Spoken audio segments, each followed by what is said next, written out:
Magandang umaga po ng Lunes sa inyong lahat at live mula dito sa Pag-asa Weather Forecasting Center. Narito na ang lagay na ating panahon ngayong September 9, 2024. Pagsisimula na naman ang panibagong linggo sa ating lahat.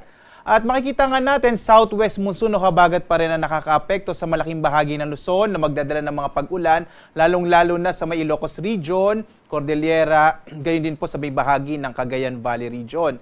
Samantala naman patuloy yung pagmomonitor natin dito sa low pressure area na huli nating namataan mahigit 1,000 kilometro east-northeast na extreme northern Luzon. Base nga sa pinakahuling datos natin, hindi natin inaalis yung posibilidad na ito ay maging bagyo habang ito'y kumikilos pakanluran. At sa ngayon nga, medyo malit naman yung tsansa na ito ay tumama sa kalupaan ng ating bansa. Pero patuloy pa rin natin monitor ito nga low pressure area na nasa loob ng Philippine Area of Responsibility.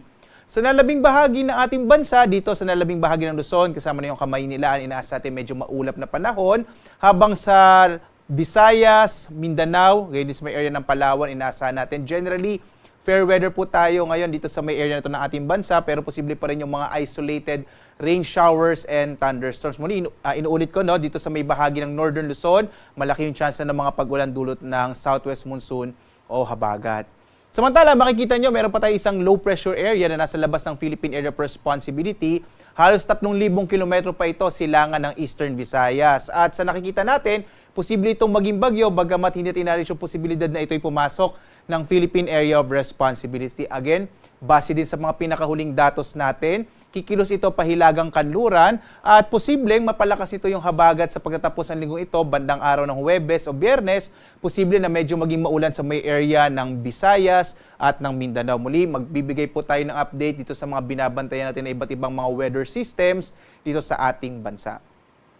Muli dito sa may bahagi ng Luzon, inaasahan natin ang malaking tsansa ng mga pag-ulan mula katamtaman hanggang sa kuminsan nga ay malalakas na mga pag-ulan sa may area, lalong-lalo na sa may Ilocos Region, partikular na yung mga lalawigan ng Ilocos Norte at Ilocos Sur, gayon din sa may area ng Abra, Apayao at nalabing bahagi ng Cordillera at Cagayan Valley. Iba yung pag-iingat po sa mga posibilidad ng mga biglang pagbaha at pagguho ng lupa. Dito naman sa nalabing bahagi ng Luzon, posible pa rin yung mga isolated o pulupulong pag-ulan, pagkidlat, pagkulog. Generally, sa may area ng Metro Manila, Calabarzon at Mimaropa, inaasahan natin na medyo maulap yung panahon habang may chance na ng mga pag-ulan sa hapon hanggang sa gabi. Inaasahan naman natin sa mga susunod na araw, mababawasan na yung mga pag-ulan dulot ng habagat dito sa may area ng Northern Luzon, lalong-lalo na sa may Ilocos Region.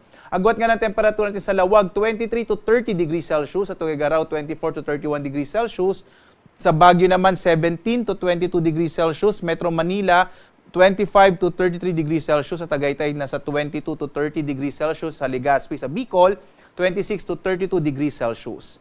Dumako tayo sa Palawan, Visayas at Mindanao. Makikita natin sa Palawan, generally fair weather, pero posible pa rin yung mga pag-ulan, mga isolated rain showers and thunderstorms. Agwat ang temperatura, 25 to 32 degrees Celsius.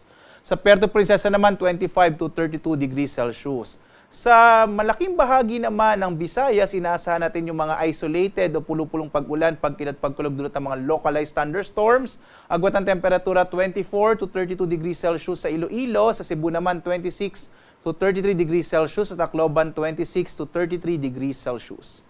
Malaking bahagi rin ng Mindanao ay makararanas ng mga pulupulong pag-ulan, pagkilat, pagkulog sa hapon hanggang sa gabi. Kadalasan po ay maaari itong mga mahinag sa katamtaman, kung minsan ay malalakas sa mga pag-ulan, dulot ng mga localized thunderstorms, pero hindi naman ito nagtatagal. Agwat ang temperatura natin sa Zamboanga, nasa 25 to 33 degrees Celsius. Sa Davao naman, 25 to 33 degrees Celsius, habang sa Cagayan de Oro, nasa 25 to 32 degrees Celsius.